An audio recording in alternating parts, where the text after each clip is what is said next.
Salut, j'espère que vous allez bien. Donc, nous sommes au mois de mai, le mois du travail, et nous continuons bien évidemment à travailler. Alors, nous avons fait une petite formation dernièrement.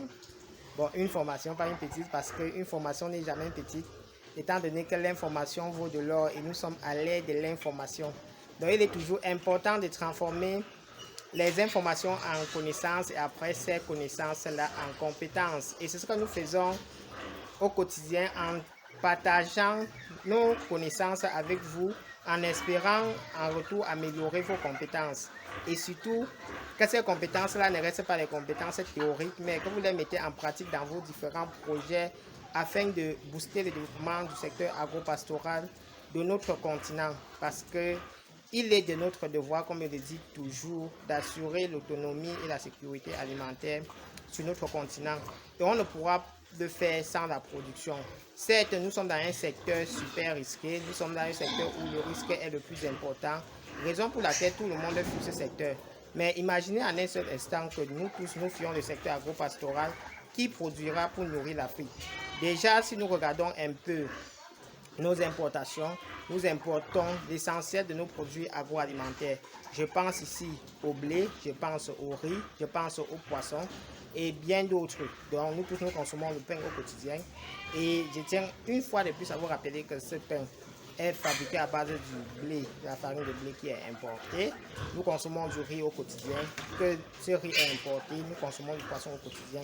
Ce poisson est importé. Nous consommons les poulets au quotidien. Ces poulets sont importés, c'est-à-dire que ce soit les œufs à couver pour donner les poussins d'un jour que nous élevons pour avoir des poulets, que ce soit les parentaux pontes on va élever pour avoir les œufs à couver, qu'on va élever plus tard pour avoir les œufs à consommer à table que nous avons sur nos tables.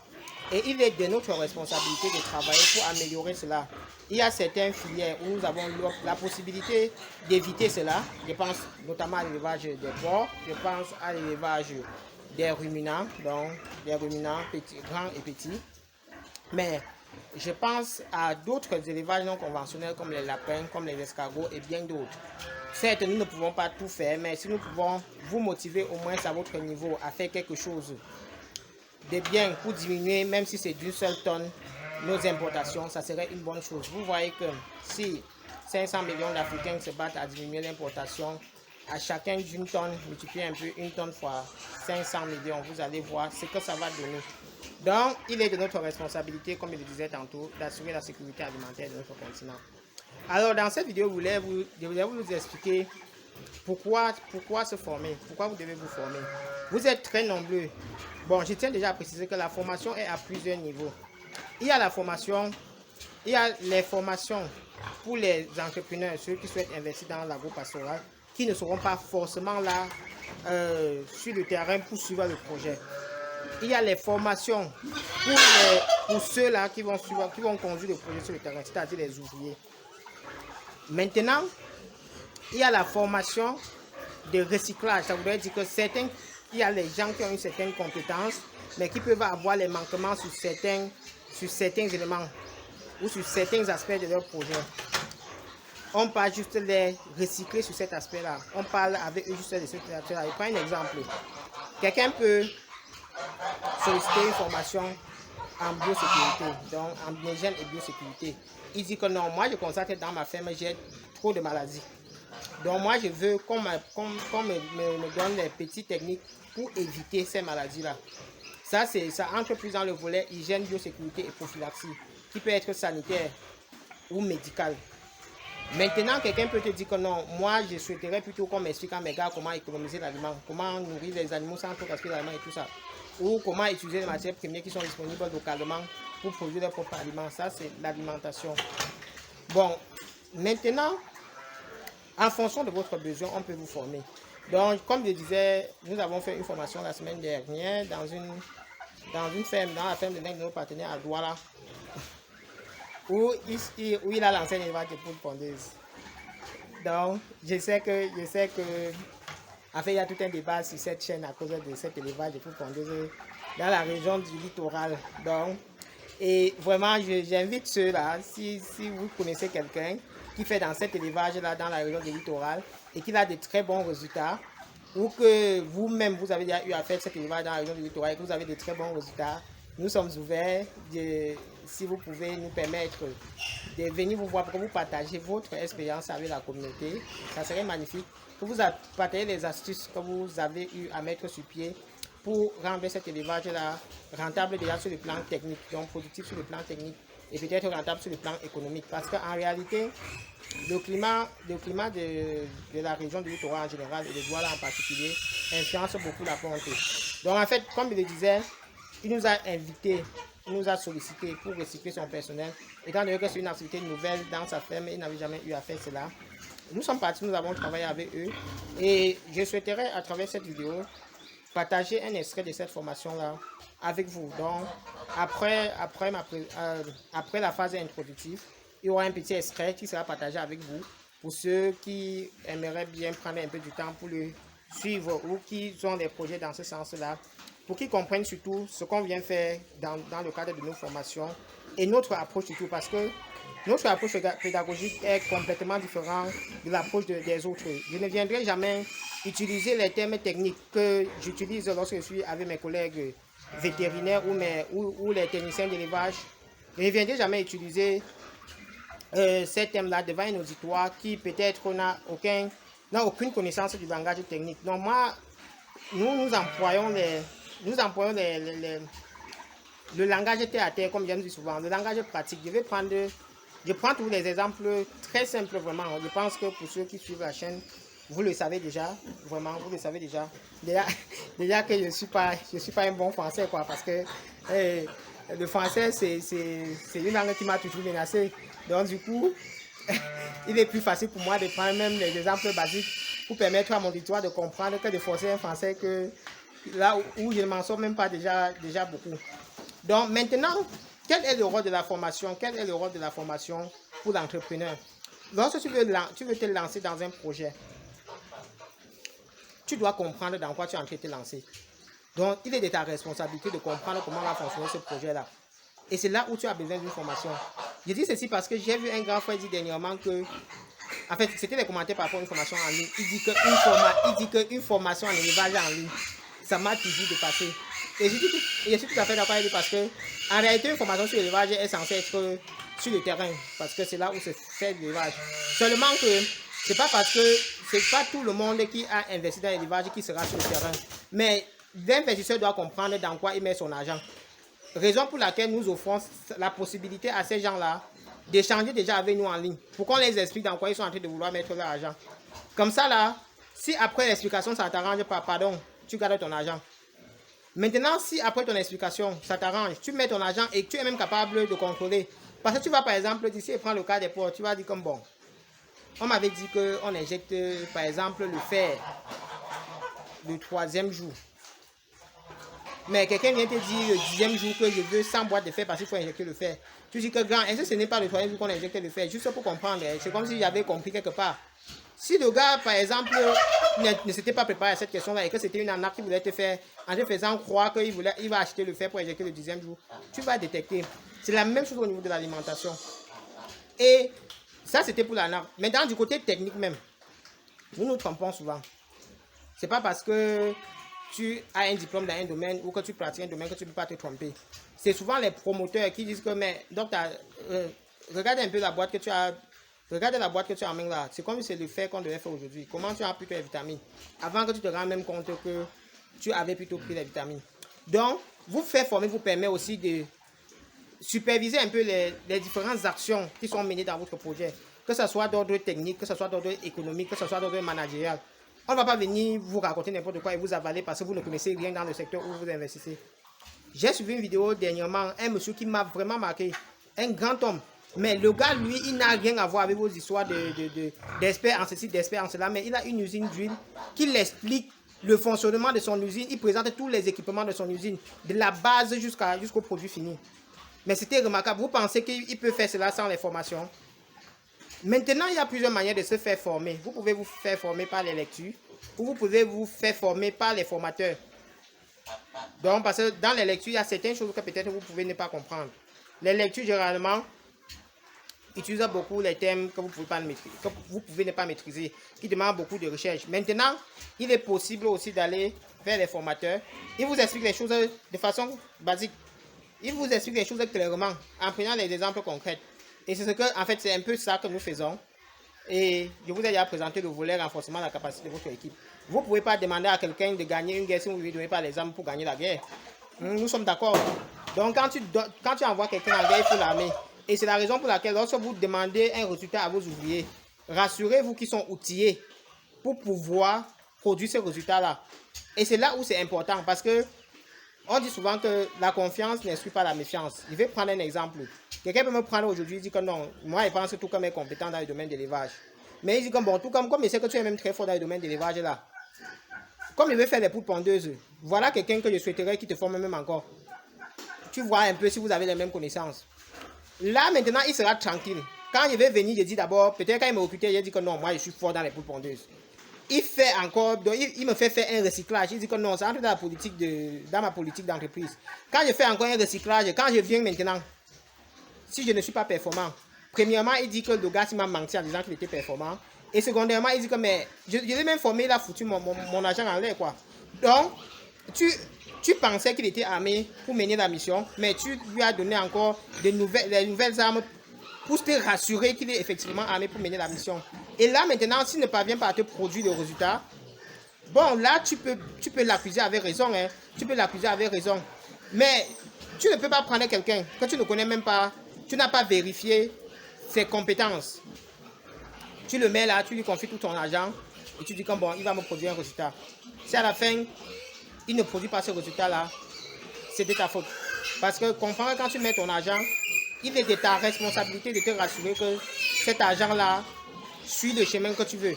Que cet argent-là est destiné effectivement à produire le résultat visé dès le départ. Et c'est l'un des éléments pour te rassurer, c'est à travers la formation. Déjà te former personnellement et former ton équipe. Alors bon, je ne vais pas vous perdre plus de temps. J'invite déjà ceux qui ont trouvé la vidéo intéressante de laisser déjà un pouce. Et tout cela, j'ai remarqué quand même qu'on a plus de 70% des personnes qui regardent cette chaîne sans s'abonner. Bon, je sais qu'en grande partie c'est l'oubli, hein, mais je souhaiterais quand même que vous vous abonnez. Et ceux qui ne veulent pas s'abonner, si vous pouvez nous dire en commentaire pourquoi vous ne voulez pas vous abonner, c'est pas la guerre ici. Hein. Pourquoi vous ne voulez pas vous abonner? On va aussi comprendre. Peut-être que les vidéos ne vous plaisent pas et vous voulez qu'on pousse un peu plus. Mais n'oubliez pas que c'est en vous abonnant, c'est en likant les vidéos et c'est en partageant même que ça nous motive à aller plus loin. Parce que c'est que vous ne savez pas, quand vous likez et que vous partagez, en fait, ça fait grandir la communauté. Et ça met un peu nos vidéos en première position pour que tous ceux qui se connectent sur YouTube et qui ont un centre d'intérêt dans le domaine de l'élevage puissent voir nos vidéos les premiers. Et certes, il y a certains qui nous sollicitent pour nos services, mais il y a surtout cet aspect gratuit là parce que je ne vais pas mentir, moi-même j'ai eu à beaucoup apprendre sur YouTube de façon gratuite sur les autres chaînes et je continue d'ailleurs à apprendre parce que quand tu as les gens qui font les formations par exemple à 2000 €, à 5000 € et que tu n'as pas les moyens pour faire ces formations là, certes, il y a les gens qui vont le faire, mais il y a d'autres gens là, que ces mêmes personnes qui font ces formations là produisent de très bons conseils et que les gens qui n'ont pas les moyens profitent de leur chaîne pour apprendre de ces conseils là et c'est toujours important. Et c'est la même politique que nous appliquons sur notre chaîne. Certes, nos services ou nos formations ne coûtent pas aussi cher, mais il y a ce volet conseil qu'on vous donne déjà gratuitement pour permettre aux tout petits de pouvoir aussi améliorer leur activité parce que c'est ça notre principal but en fait. C'est juste que on ne peut pas satisfaire tout le monde de façon avec le bénévolat quoi parce que bon, en réalité, c'est même quand tu débourses un petit truc pour avoir un service en retour, que tu valorises mieux ce service-là. Mais ça ne voudrait pas dire que toi qui as suivi peut-être des conseils sur cette chaîne gratuitement, tu ne peux pas l'appliquer dans ton élevage et avoir de très bons résultats. Alors, donc, je vous laisse les gars. Je compte sur vous pour aimer la vidéo. Je compte sur vous pour la partager. Et je compte sur vous pour vous abonner. Si tu ne veux pas t'abonner, mets en commentaire. Je vais comprendre pourquoi tu ne veux pas t'abonner. Alors, je te donne rendez-vous tout à l'heure. On peut quand même placer nos billes là-dedans, non? C'est inférieur, non? Maintenant, quand tu es entre 53 et 63 grammes, c'est moyen. Là, je suis sûr que chez nous, ce sont les gros. À quel quand tu as entre 63 et 73 grammes sont les gros. Chez nous, ça part déjà dans les super gros. Et à plus de 73 grammes, ce sont les très gros. Donc, les doubles jaunes. C'est ça que mon boss discutait tout à l'heure.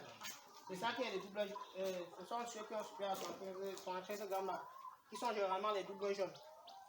Bon, maintenant, ce que les éleveurs recherchent, il évite la première et la dernière catégorie. Il ne veut pas les petits. Il ne veut pas les doubles jaunes. Pourquoi il ne veut pas les petits? En termes de valeur marchande, ça n'a pas de valeur. C'est pas intéressant. Il ne veut pas les super gros. Pourquoi? En termes de valeur marchande, c'est intéressant. Mais en termes de l'état de santé de ces poules, c'est pas intéressant.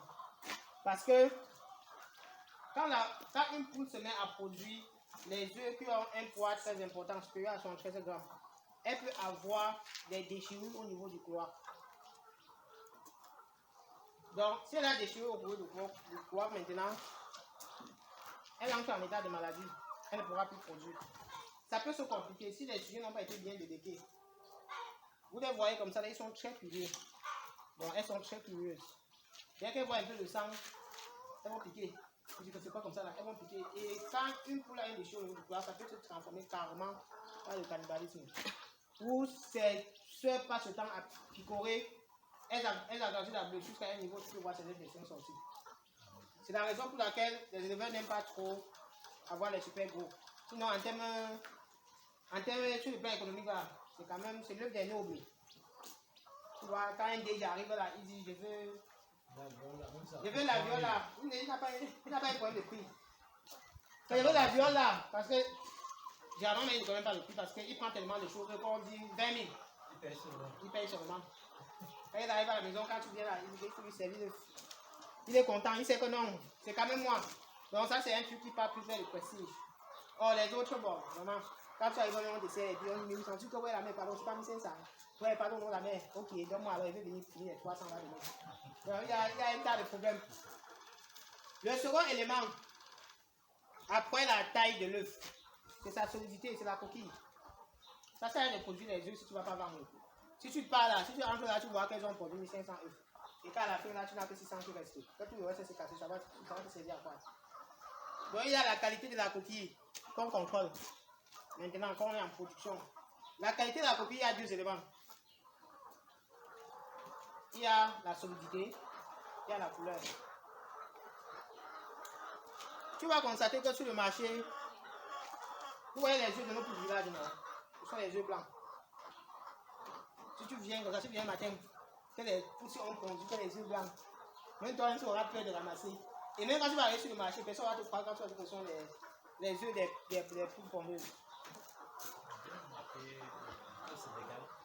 Au Sénégal, ils n'achètent pas les œufs jaunes. Voilà. Ils ont que des œufs blancs dans tout le Sénégal. Ça, c'est l'aspect. Blanc, tout blanc, blanc comme le safran. Ça, c'est l'aspect psychologique de la chose. Les jaunes, oh, je vous rappelle, leurs parents sont blancs. Tous les mères qui ont vendu les poules sont complètement blanches. Ce n'est que le coq qui a la couleur ici. Et il est là 1 pour 10 poules. C'est lui qui détermine la couleur. Parfois, il y a les coqs blancs chez eux. Oui, parmi maintenant à la production, ce qu'on recherche, ce sont les poules. Si tu passes à commande, on te dit 1500 encore, ça va te servir à rien. Comme ce que tu recherches, ce sont les poules. Souvent, ils se trompent, ils mettent ce qu'on appelle les cocolettes. La première différence au niveau des poules et des cocolettes, tu vas voir que les cocolettes ont une coloration un peu plus blanche, avec des taches, quelques taches là. Donc tu comprends que quand le coq, si on parle par an, le coq détermine la couleur des poules et la main influence un peu sur la couleur des coqs. Donc tu vas voir dans notre société, quand on dit œuf, les gens voient directement la couleur là. Quand tu vois l'œuf blanc, on va dire que c'est la tradition. Oh, tu viens de mentionner un élément important. Au Sénégal, quand on dit œuf, ils voient la couleur blanche. Si tu viens aller, c'est on dit que ça sent encore tout ça. Tu vois, non? C'est un problème de souche. Donc la souche qu'ils utilisent, ce n'est pas la normale. C'est une autre souche. Donc maintenant, quand tu sais que les gens apprécient la couleur ici, ça veut dire que ce que tu veux, toi en tant qu'opérateur économique, en tant qu'éleveur, c'est avoir la plus belle couleur possible. Tu dis que quel est le marron que le consommateur apprécie le plus. Chaque fois que tu connectes tes yeux, tu dis comment je vois que l'œuf est décoloré. Je vois que c'est bien coloré aujourd'hui là. Maintenant, dans la coloration de l'œuf, il y a plusieurs mécanismes qui entrent en jeu. Parmi ces mécanismes-là, il y a la souche qui joue. Il y a aussi certains hormones qui jouent au niveau de l'animal. C'est la raison pour laquelle chez nous, les médecins vétérinaires, quand on contrôle, quand on part pour poser le diagnostic, quand on vient chez toi, tu dis que le taux de ponte a chuté. On dit ok, ah, ça c'est le premier signe d'alerte chez les éleveurs des poules pondeuses. Après on regarde la coloration de la coquille. Il y a une maladie là qu'on vacille contre ça qu'on appelle la bronchite infectieuse. Il y a plusieurs variantes. On vacille également contre ça chez les chiens. Parmi les signes de la bronchite infectieuse, il y a la décoration des œufs. Il y a une autre maladie qu'on appelle la maladie respiratoire chronique. Bon, la bronchite infectieuse entre également dans le groupe là. Quand il y a décoration de l'œuf, parce que tu arrives dans une ferme, tu vois, la ferme a collecté 50 œufs, il y a 25 œufs blancs. Comme les œufs du village là. Ça veut dire que ça ne va pas du tout. Et tu sais, il y a que sur le marché, ces œufs là n'ont pas une bonne valeur machin. Parce que même le gossip va dire que mais pourquoi tu veux les œufs blancs? On vend ça à qui? On va penser que ce sont les œufs des poules du village. Or, sur le plan nutritionnel, les œufs des poules du village, il n'y a pas marché avec les œufs des poules pondeuses. L'autre là, c'est vraiment l'œuf. C'est l'œuf vrai, ça, ce sont les bêtises. Donc, si c'est semblant déjà au village, comme nous ne sommes pas encore en train d'aliment, je pense que c'est un peu. Non, quand on dit semblant là, quand on dit l'œuf, c'est pas sur le plan œuf là. L'œuf du village se nourrit comment? Elle court partout là. Ce qui fait que, premièrement, elle mange ce qu'elle veut. Et ce qu'elle mange, la probabilité pour que ça soit 100% bien très élevée. Donc, quand elle pond son œuf là, quand tu prends son œuf là, on te dit que ce qu'il y a dans le lait, il y a ça dedans. Ce qu'il y a dans le maïs, il y a ça dedans. Ce qu'il y a dans le verre de terre là, il y a ça dedans. Ce qui est bien dans le cafard, il y a également ça dedans. Quand tu prends pour celui-ci là, il n'y a que ce que tu lui as donné dedans. Donc, si tu es parti écraser que le maïs venu donner, elle te remet seulement ça. C'est ça d'abord la première différence. Bon, maintenant, la seconde différence, c'est que comme tu as mangé bio, celui-ci là, si tu te poses la question que le maïs que tu as mis dans l'aliment, c'est sur d'où? Tu me demandes que je suis producteur de maïs. Je te dis que le soja, tu dis que dans le sol, il y avait vu quelque part Argentine. Je dis le concentré, tu dis que oui, il faut des dégoûts, ou c'est Belgique, ou c'est France, ou c'est Corban, je ne sais pas. Tu vois que tu pousses plus loin, tu vas voir plus de 60% de ton aliment, soit synthétique, soit c'est produit à partir des OGM. Donc, quand on mange donc plus seulement, c'est parce que, avant de parler, en termes d'alimentation, avant de parler de la qualité, il faut déjà répondre à la question de la quantité. Vous voyez, quand les Européens disent le bio là, c'est pas si non plus fait. Ne dis pas un enfant qui a appris que le bio, il va dire que donne le manger d'abord. Après, tu dis que, quand il va s'agir que tu disais que c'est bien. Tu dis le bio, il dit ok. S'il y a encore l'autre maintenant, donne-moi plutôt le bio, parce qu'il est déjà rassasié. Mais quand il a fait tout ce qu'il veut d'abord, c'est la nourriture. Malheureusement, c'est le stade où nous nous trouvons. Nous, les riches, par exemple, mangent le poulet nourri à la graine. Voilà! Voilà! J'ai une dame dernièrement. où elle me dit que. J'ai une dame dernièrement où elle voyageait chaque mois pour aller à Bafang. Elle voyageait chaque mois pour aller à Bafang prendre les poules qu'elle va manger durant le mois. Donc tu comprends que son frère là n'a même plus l'argent. Quand elle dit qu'elle voyage à Bafang, tu vois le cabron, tu dis elle dit que non, matin, c'est parce que je doute de ce que je trouvais ici en ville, donc il faut me rassurer de ce que je mange. Raison pour laquelle je pars au village, je me ravitaille auprès des grands-parents. Et faire des poules de village là, pour manger. Pour manger durant le mois. Le mois prochain, pas encore. Je suis ici là, je ne sais même pas quand il mangeait pour la dernière fois.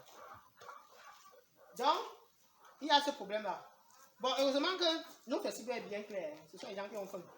Mais malgré tout, même les bouts, ça mange aussi ça. Vraiment, parce que, vous voyez, quand on ne mange pas l'œuf, c'est quand même rare. Il sert les cœurs. On parlait, si je reviens sur ce que tu as dit, on parlait de la coloration. On a constaté qu'il y a quelques œufs là qui ont des colorations blanches. Est-ce que c'est un défaut? Oui. C'est un défaut tant que le. Non, c'est un défaut. C'est un défaut quand ça dépasse 5% de sa production. Tant que c'est en deçà de 5%, c'est comme nos urines. Il y a des jours que tu pisses, c'est foncé. Il y a des jours que tu pisses, c'est clair. Mais dans tous les jours, tu pisses, c'est foncé. Tu vas voir que ta température aussi s'est levée. Donc, c'est un autre état qui a été installé. Donc, quand tu observes, partout on dit toujours ce qu'on dit, l'exception confirme la règle. Quand on va te dire que tous les œufs doivent être marrons, ça veut dire que si tu as quelques œufs clairs, ce sont tous les œufs qui sont marrons. Dans marron, là encore, il y a marron. Donc, qu'est-ce qui peut influencer ça? Il y a d'abord le système hormonal, mais il y a surtout l'apport en calcium.